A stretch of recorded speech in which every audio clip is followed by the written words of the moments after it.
Welcome to this explainer. Today, we're doing something a little bit different, but honestly incredibly rewarding. We're going to focus entirely on unpacking an absolutely charming piece of source material, Chapter 10 from a foundational science text titled This World of Things.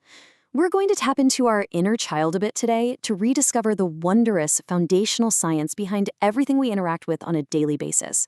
Because, sometimes the most fundamental truths about how the universe actually operates are hidden right in plain sight, just waiting for us to notice them again.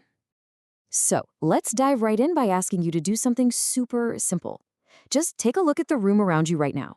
Look at your desk, your chair, the window, even the device you're using to follow along with me. What is it all actually made of?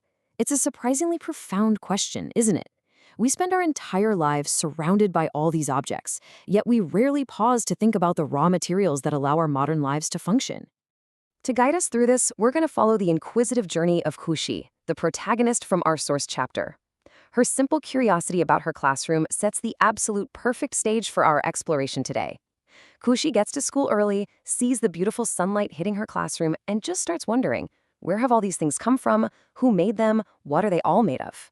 It's exactly that pure, unfiltered curiosity that we're going to channel today, starting with the materials themselves. Let's start with Section 1, the world of materials. For our first level of understanding, we're going to look right past the final product and examine the raw ingredients that actually construct our environment. The text introduces this as Khushi's chain game. We're asked to categorize everyday objects by their primary material. So a table and chair fall under wood. Door hinges and nails, those are metal. Window panes are glass, and electric switches are plastic. But the really cool part is that the chapter doesn't stop there. It prompts us to trace these materials back to their ultimate origins. Wood comes from trees. Metals are painstakingly extracted from rock and sediment, called ores, dug up from deep inside the earth. It's just a fantastic exercise in tracing the physical lineage of our everyday world. Next up, the text introduces a totally fascinating use of sensory language. It asks a great question. Could you recognize what a spoon is made of just by how it feels if you had your eyes closed? Is it smooth? Is it rough? Dull? Shiny? Does it feel cold to the touch? A metal spoon is going to instantly feel colder than a wooden one because metal conducts heat away from your hand way faster. The text is brilliantly teaching us that material properties aren't just visual, they actually dictate how objects physically interact with our own biology. And the sensory exploration goes even further. The text playfully asks us to tap different materials with a metal spoon and really listen. It notes the distinct, almost musical sounds they make. A glass might go ding-ting, while a piece of wood gives off a dull tum-tum or thack-thack sound. Once again, this isn't just play. It's literally acoustic physics.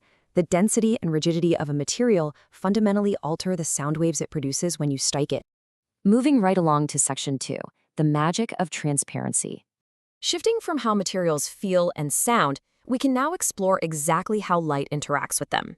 This part starts with Khushi reaching out to touch some beautiful flowers she sees outside her window, only to bump her hand against the glass pane. She suddenly realizes she can see the trees right through a solid object. So think about an opaque object, like a solid book. You can't see through it at all because the material blocks the light completely. But then we have translucent materials, like a thin colored cloth. Translucent materials let some light pass through, allowing you to see through them, but it's partial or blurry. And then, of course, you have transparent materials, like that window glass Khushi bumped into, which let light pass through almost completely unobstructed. Now, this is absolutely crucial, and it's a very important safety warning explicitly stated in the text. We have to respect the power of that light. The chapter strictly warns, never look at the sun continuously, whether directly or through any transparent or translucent object. It will severely harm your eyes.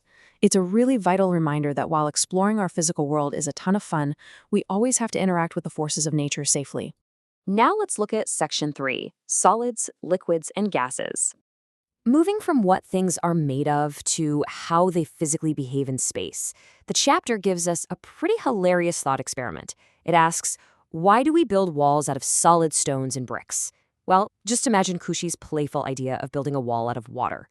What would happen? Obviously, it would simply fall and flow right away. The state of matter completely dictates the utility of the material. You just cannot build a rigid structure out of a flowing substance. Based on that, we can define a solid strictly as an object that is rigid and maintains its own shape. Think of an umbrella, a stone, or a wooden table. You can pick it up, move it around, and it remains exactly the same shape. The molecules are locked tightly together. On the flip side, a liquid is defined by the chapter as something that flows and does not keep its own shape. Instead, it just takes the shape of whatever container you pour it into. Think of water resting in a cup, ink in a pen, or honey in a jar.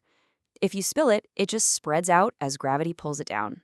Finally, we have the most elusive state. A gas is defined as something that doesn't even stay in an open cup. It just floats freely in and out, spreading to fill whatever space is available. Air is the prime example used here. You can't just pour air into a glass and expect it to sit there waiting for you, right? We can really cement this knowledge by categorizing the world through a super fun mental sorting activity from the text. If it's a solid, like a stone, a spoon, or a block of ice, we place it on a flat tray. If it's a liquid, like ink, honey, or water, we have to pour it into a bottle to contain it. And if it's a gas, like smoke from a fire or steam from a kettle, the only way we can trap it is inside a sealed balloon. It's a highly visual, totally structured way to really grasp the physical states of our universe. And that brings us to Section 4, Natural or Artificial. For our final conceptual layer today, we examine the origins of all these fascinating states in materials. Once we know what something is made of and its state of matter, we naturally have to ask, well, who or what made it? The chapter teaches us that we can divide our entire surroundings into two massive buckets. First, we have natural things. These exist in nature entirely without human intervention. Interestingly, the chapter breaks this down even further. Natural things can be alive, like mango trees and birds, or they can be not alive, like rocks, water, and the air we breathe. On the other side of the coin, we have artificial things. These are things explicitly crafted by human hands and ingenuity, like the clothes on our backs, the shoes on our feet, and the tables we sit at. As we wrap up this explainer, I want to leave you with this final provocative thought experiment straight from the chapter's discussion section. It perfectly tests your newfound curiosity. Suppose you find a shining spoon. How do you know if it's actually made of solid metal, or if it's just a different material, like wood or plastic, that's just been painted with shiny silver paint? Would you tap it to hear if it makes a ting or a thack? Would you hold it in your hand to see if it feels cold?